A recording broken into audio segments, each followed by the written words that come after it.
그 얘기를 그냥 이어서 해볼게요. 저희가 지금 어제 있었던 이 헌재 대통령 탄핵 심판 4차 변론에서 윤석열 대통령과 김용현 전 국방부 장관은 글쎄요, 이런 표현이 어떨까 싶은데요. 그냥 팀플레이를 했다? 이런 생각이 좀 들더라고요. 어쨌든 윤석열 대통령이 직접 전 장관을 뭐 이렇게 증인신문 하기도 했는데, 김용현 전 장관의 노선은 대통령의 충신으로 정리를 한 것으로 보이고요. 또 그 김 전 장관의 스탠스, 언행 같은 것들도 많이 화제가 되고 있는데, 좀 어떻게 보셨는지 궁금합니다.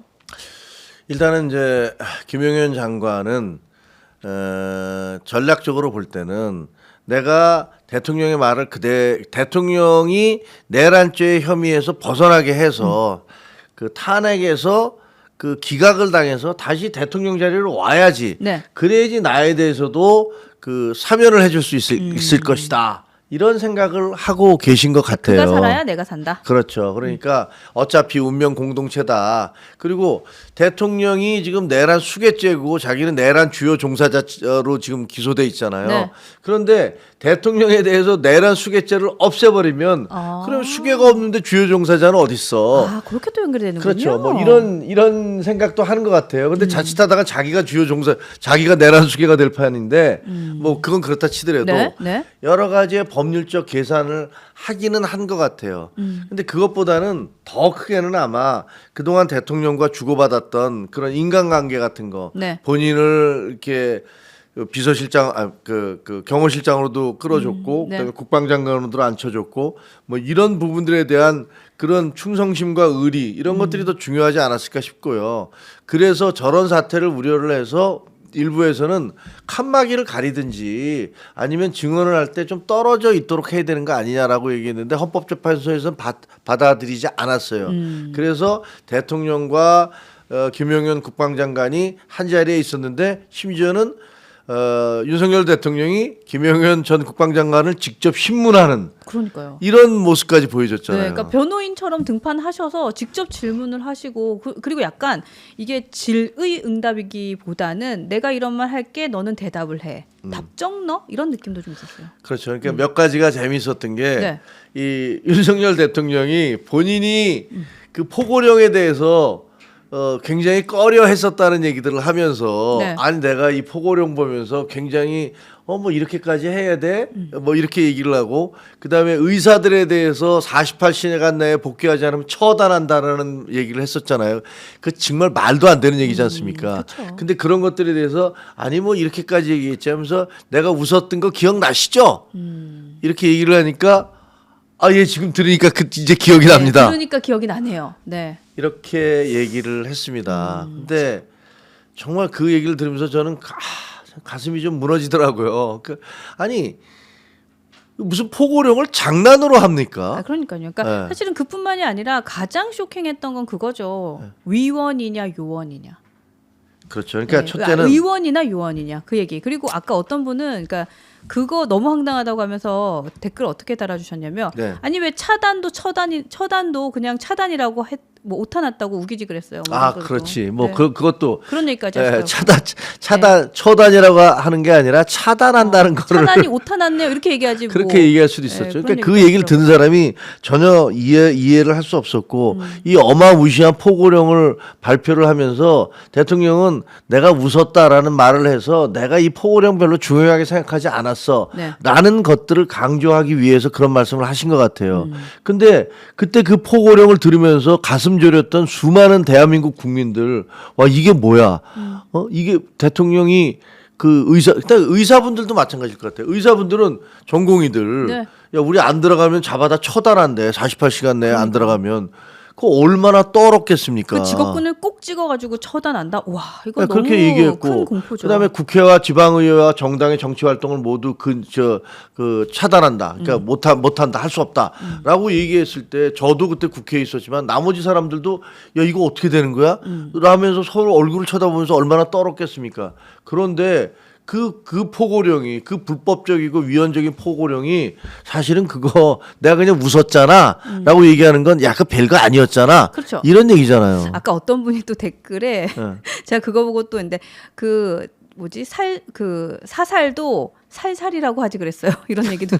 그러니까 이게 진짜 국민적인 조롱이 돼버렸고 너무 슬픈 일이고 모르겠어요. 참 안타깝다는 생각이 들고. 근데 이제 이런 얘기들이 있어요. 그러니까 한 일각에서는 이게 재판을 지연시키려는 고도의 뭐 기술이 들어간 거다라는 얘기도 하고, 어떤 한편에서는 이게 그 뭐랄까요, 대통령이 그리고 김 전 장관이 서로 그 신문하는 과정에서 주고받은 말들이 이미 헌법재판관들에게는 이 사람들 거짓말이네 혹은 앞뒤 논리가 안 맞네라는 걸 줬기 때문에 탄핵 심판이 오히려 빨라질 거라는 얘기도 하시던데 어떻게 보시는지 궁금해요. 빨라질지 여부는 잘 모르겠습니다만, 왜냐하면 지금 빨리 진행하고 있거든요. 네, 더 네. 빨리 어떻게 할 수 있을까는 잘 모르겠습니다. 하지만 지금 지켜보는 사람들의 입장에서는 조금 좀 황당하다. 만영당하죠. 라는 네. 느낌이 드는 건 뭐 분명했던 것 같아요. 그쵸? 네. 그래서 예를 들면 대통령이 그 앞에 나와서 저는 뭐 이거 우리 부하들은 다 내가 책임질 테니까 내 지시에 따른 것에 불과하니까 이분들은 잘못 없습니다. 부하들은 용서해 주십시오. 제가 책임이 있습니다. 네. 이렇게라도 얘기하실 줄 알았는데 그런 얘기는 뭐 전혀 없고, 네. 그다음에 이 헌재 심판을 거의 무슨 희화시켜 버렸잖아요. 왜냐하면 아까 말씀드린 대로 계엄은 계몽이다. 아니 국민들이 무슨 계엄을 계몽으로 받아야 됩니까? 그러니까 그런 말씀하고 포고령은 장난이었다. 장난이라는 얘기잖아요. 결국은 내가 네. 웃었다. 그러니까 포고령은 장난이고 계엄은 계몽이었고, 그다음에 아까 얘기하신 대로 요원들을 끌어내라라고 얘기를 하는데, 의원이 아니라 요원이었다. 네, 의원이 아니라 요원이었다. 근데 생각을 해보세요. 요원들을 왜 끌어냅니까? 요원들은 명령하면 그냥 나오는 거예요. 그 군인들 아닙니까? 그쵸? 네. 그리고 그 자기들이 파견한 요원들을 끌어내기 위해서 다른 병력을 또 보낸단 말이에요. 그러니까 이미 군인들이 들어가 있는데 끌어내라면 이걸 끌어내는 건 누가 끌어내요? 또 다른 병력이 들어가는 거잖아요. 그러면 군이 다른 군대가 들어가서 군대를 끄집어낸다고요? 그게 말이 됩니까? 말도 안 되는 얘기죠. 그러니까 계속 여러분들도 말장난이다. 이게 말장난이다. 판사를 우습게 여기는 거다. 뭐 계몽은 너희가 필요하다. 이런 얘기도 하셨는데 진짜 우리나라 국민들이 계몽이 필요한 존재가 아니잖아요. 그러니까요. 이게 보면은 이 어저께 그 과정을 보면서, 그리고 또 보면은 또 얼마나 웃긴 장면들이 있었냐면, 대통령께서 그런 얘기를 하잖아요. 거기 몇 명 들어가 있었습니까? 몇 명 안 들어갔다는 식으로 계속 몰고 가려는데 군인이 이분은 또 280명이 다 들어가서 여기저기 들어가 있었습니다. 이렇게 얘기를 하고 있어요. 네. 그러니까 이거는 또 이게 약간 좀 손발이 안 맞는 듯한 그런 느낌이 들었고요. 네. 이 어저께 얘기한 것들 중에서 제가 좀 그 포고령과 관련해서는 들으면서 실소를 자아냈던 게 뭐냐면, 그 대통령이나 그 다음에 이 장관은 포고령은 별게 아니었다. 실질적으로 그렇게 하려고 했던 게 아니다. 이렇게 말씀을 하지 않습니까? 네. 그렇다면 제가 궁금한 게 있어요. 그 12월 19일인가 20일인가쯤에 그때 김용현 장관이 구속돼 있을 때입니다. 네. 예? 그런데 김용현 장관이 우리 한동훈 대표를 고발을 했어요. 고발했죠. 네. 네. 포고령을 위반했다고. 그렇죠. 포고령을 위반했다고. 그러니까 뭐라 그러냐면 정치 활동을 금지시켰는데 그때 본회의장에 들어갔다. 그러니까 이건 정치 활동을 한 거기 때문에 포고령을 위반했다라면서 그 한동훈 대표를 고발을 했어요. 아니 이게 그러면 뭡니까? 지금 본인들은 지금 나와서 포고령은 우리가 실제로 하려고 했던 것이 아닙니다. 이거 그냥 뭐 대통령은 내가 웃었잖아. 뭐 이렇게 얘기를 하시고 그 국방장관도 별게 아니라는 듯고 그런 식으로 얘기를 하고 있는데, 그런데 왜 그러면 한 열흘 뒤에 열흘쯤 뒤인가요? 네. 19일이면 한 2주쯤 지난 다음에 한동훈 대표를 포고령 위반 혐의로 고발을 했냐고요. 고발을 한다고, 그때 실제 고발을 했는지 모르겠지만 네네. 변호인들이 고발한다고 그래서 기사가 다 그렇죠. 나왔었잖아요. 언론으로 얘기를 했죠. 네. 아니 그러면 그러니까 A부터 Z까지 ABC도 안 맞고 포고령은 네, 앞뒤가 안 맞아요. 실질적으로 아무것도 아니야라고 했는데 한참 뒤에 포고령을 위반했다고 한동훈 대표를 고발을 해요.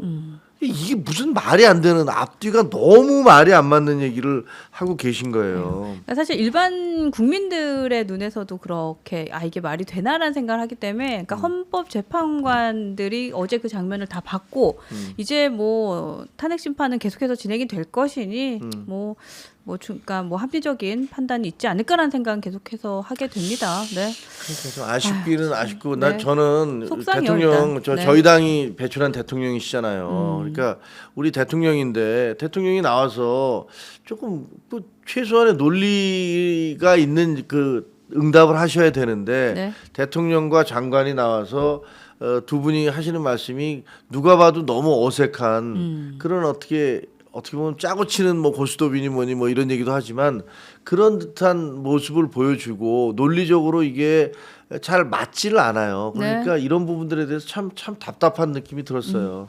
맞습니다. 이제 뭐 탄핵의 시간은 계속해서 뭐 가고 있고요. 그리고 또 이와 또 별개로 그 계엄에 대한 위헌 위법에 대한 재판도 계속해서 진행이 되고 있습니다. 이상민 전 장관에 대한 얘기 좀 하고 싶은데 사실 이상민 전 장관도 뭐 조사를 본격적으로 이제 진행이 되지 않을까 싶습니다. 이분은 계엄 선포 직후에 소방청장에게 뭐 경향신문, 한겨레신문, MBC 등의 단전 단수를 조치하라고 지시했다라는 의혹을 받고 있는데 사실 계엄이 아니라 계몽이라면 언론사 통제를 하려고 한 정황 이것도 사실은 좀 앞뒤가 말이 안 맞잖아요. 이제 이 전 장관에 대한 조사나 진행은 어떻게 될까요? 이 전 장관은 어제 이제 국조특위에 가서 네. 국회에서 증인 선서를 하는데 증인 선서를 안 하셨어요. 안 일어났죠. 왜냐하면 본인에게 불리한 어떤 수사가 진행되거나 본인이 불리할 경우에는 안 할 수 있거든요. 네. 그럴 때 안 하긴 했는데 그러다 보니까 뭘 이렇게 숨길 게 많으냐 이런 얘기들이 나오잖아요. 근데 그 중에서 이제 어제 나왔던 그 증언 중에서 네. 그 이분이 그 김영현 국방장관이 국무회의에서 찬성한 사람도 있다 이렇게 얘기를 했잖아요. 그 얘기가 있었죠. 네, 그래서 찬성한 사람이 누구지? 라는 것들에 대해서 우리가 지금 잘 몰라요. 네. 잘 모르고 있는데 이게 좀 말이 좀 왔다 갔다 하는 게 뭐냐면 이 김영현 장관이 얘기하기를 국무회의도 정상적으로 거쳤다 이렇게 얘기를 했어요. 근데 우리가 알기에는 야 대통령이 11명 되니까 그냥 나 계엄령 할 겁니다 라고 얘기를 하고 다른 사람들이 황당해하니까 나 그냥 말리지 마라고 내려가서 혼자서 경호원도 없이 내려가서 그냥 방송을 했다는 거 아니에요. 브리핑 바로 했다고. 그렇게 알려져 있는데 네. 김영현 장관은 주장하기를 아니 한참 전부터 1시간 반 전부터 사람들이 하나씩 오고 있었으니까 사실은 이미 국무회의가 5분이 아니라 1시간 반 한 거다. 이것도 말도 안 되는 궤변이지 않습니까? 그러면 우리 방송을 네. 4시부터 시작하는데 그러면 한 3시부터 사람들이 와서 여기서 앉아서 잡담하고 노닥노닥하고 있으면 우리 방송은 3시부터 시작한 겁니까? 아니죠. 말이 안 되잖아요. 말이 안 되죠. 말도 안 그러니까 되죠. 이게 서류 부서 작업도 하나도 없었는데 그걸 가지고서 무슨 뭐 5분도 안 됐던 실질적으로 열리지도 않았던 그리고 총리도 국회에서 정상적인 국무회의가 열리지 않았다고 다른 모든 국무위원들이 그렇게 얘기하는데 이분은 오셔갖고 이거 그 1시간 반 동안 국무회의를 했다라는 식의 그런 말을 한답니다. 그러니까 이게 진짜 정말 말도 안 되는 얘기고 이 한 명 네. 그때 찬성한 국무위원이 누굴까가 정말 궁금하고요. 그다음에 이상민 장관 같은 경우는 이게 만약에 소방청장 그에게 전화를 해서 경향신문, 한겨레신문, MBC 등 뭐 하여튼 좀 비판적인 언론사들에 대해서 단수를 하라고 했다면 네. 이것도 굉장히 심각한 문제가 발생할 수 있죠. 그러니까 언론사에 계셨으니까 이런 내용에 대해서는 조금 더 마음에 와닿으셨을 것 같아요. 이 언론사를 통제한다? 이거 아니, 너무 그러니까 멀리 간 거 아닌가요? 이게 웃긴 게요. 네. 그 과거의 군사정권 시절에도 그냥 언론사에 들어와서 기사에 대해서 뭐 이렇게 통제를 하는 건 있었어도 네. 단수하라는 얘기는 처음 들어봤거든요. 그러니까 송출 자체를 막는 거잖아요. 네, 단수를 하면은 그럼 깜깜해지면 단전을 하면은 그거 어떻게 해요? 방송 못 하는 거 아니에요? 마이크도 안 나오는데. 네, 그거 굉장히 큰 사고가 날 수도 있고 단수도 마찬가지고. 그래서 근데 저는 네. 이상민 장관도 좀 개인적으로 알지만 그분이 굉장히 점잖고 신중한 분인데 설마 저렇게 얘기를 했을까라는 생각이 들기는 해요. 네. 하지만 그거는 이제 뭐 제가 판단을 낼 건 아니고 그건 수사 과정에서 밝혀질 일이 아닐까 이렇게 생각을 합니다. 네. 그리고 이제 탄핵 심판의 좀 중심에 있는 아젠다 중에 하나가 이 부정선거에 대한 내용인데 국민의힘 권성동 원내대표가 부정선거에 대한 입장을 하더라고요. 그러게 말해요. 네, 원내대책 회의를 마치고 취재진들을 향해서 기본적으로 부정선거에 대해서는 증거가 발견된 것이 없다. 그러나 중앙선거관리위원회가 국민 불신을 받고 있으니 선거 시스템 전반에 대해서는 살펴볼 필요가 있지 않느냐, 뭐 이렇게 얘기를 했다고 해요. 이거 저는 제가 보기에는 그 권성동 원내대표 이렇게 얘기하면요. 네. 아마 댓글 폭탄 받을 겁니다. 그리고 지금 무슨 자통당 계열이라고 보여지는데 네. 아마 아주 강성 우파인 분들 있잖아요. 거기 계시는 분들. 예, 그래 뭐 그분들로부터 아마 테러 문자 테러 당할 거예요. 제가 보기에는. 지금 핸드폰이 계속 울릴 수도 있을 것 예, 같아요. 문자 테러 당할 거예요. 왜냐하면 그분들의 행동의 정당성, 그분들의 그 행위의 정당성을 보장해주는 거의 유일한 게 뭡니까? 부정선거예요. 부정선거 했다고 부정선거를 얘기를 해야지. 그래야지 자기들이 과격한 행동도 저렇게 선거 자체가 부정으로 이루어졌으니 그것을 바로잡으려는 나의 모든 행동은 이것은 정당화된다. 이렇게 얘기할 수 있는 거 아니겠습니까? 네. 그러니까 그런데 정작 우리 당에 가장 친윤의 핵심이었다는 분 그리고 현재 그 원내대표를 하고 있는 분이 얘기하기를 기본적으로 부정선거에 대해 증거가 발견된 것이 없다라고 공식적으로 확인을 했어요. 네. 그리고 그다음에 뭐라 그랬냐면 나는 기본적으로 믿지 않는다 신뢰가 안 간다 이런 식의 얘기를 했고 네. 그다음에 단지 국민 불신을 받고 있으니까 전반에 대해서 살펴볼 필요가 있지 않겠느냐. 아니 그거는 국회에 대해서도 전반에 대해서 살펴봐야 돼요. 불신 받기는 선관위만 불신을 받습니까? 검찰, 헌재, 국회, 언론 솔직히 대한민국 있는 그런 모든 기관 중에서 불신을 받지 않는 기관이 어디 있습니까?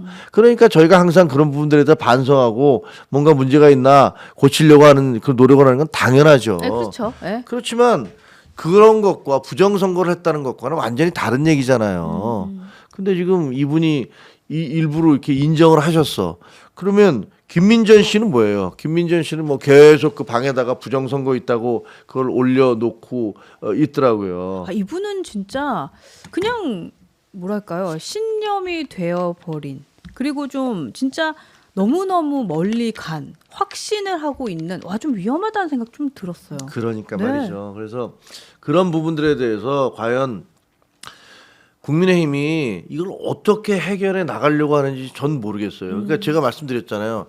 선거 관리가 부실했다는 거 그건 맞아요. 네, 네. 그건 분명하지만 그것과 선거 부정은 별개의 문제라고요. 선거 부정이라는 것은 제가 말씀드렸지만 계획적이고 조직적이고 그리고 그 결과에 의해서 선거 결과가 바뀔 때 네. 이런 것을 선거 부정이라고 얘기하고 이렇게 하려면 이것은 미리 사전 투표용지를 인쇄를 해야 되고 가짜로 도장을 찍는 사람이 있어야 되고 네. 그것을 편지 봉투에 넣어서 발송하는 사람이 있어야 되고 적어도 수백 명의 사람이 관련되지 않고서는 있을 수 없는 문제예요.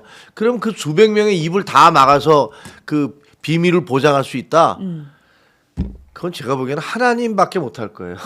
그건 가능한 얘기가 아니에요. 근데 그것을 계속 믿으면서 지금 저분들이 활동을 하고 계신단 말이에요. 근데 네. 그 당에서 네.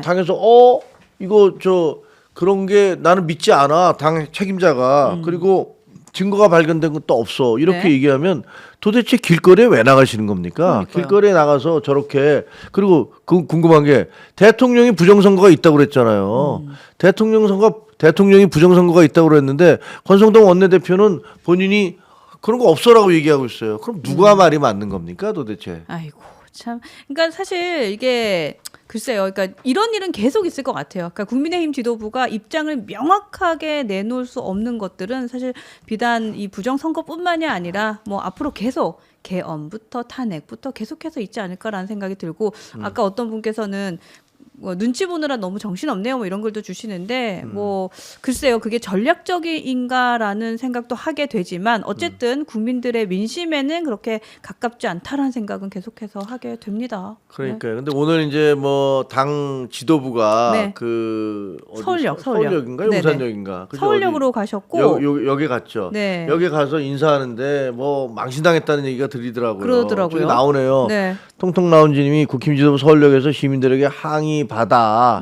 뭐 이런 얘기 드는데 뭐 와서 여러분들이 뭐 굉장히 항의를 했다고 하더라고요. 그래서 좀 그 같은 당 소속으로서 가슴이 아픈데 네. 우리 당이 점점 더 이렇게 추락해 가고 있는 건 아닌가 이런 생각이 들어서 정말 안타까웠어요. 아니, 그래도 이러한 기회로 시민들 곁에 있어야 정말 국민들이 무슨 생각하는지 전 제대로 알 것 같아요.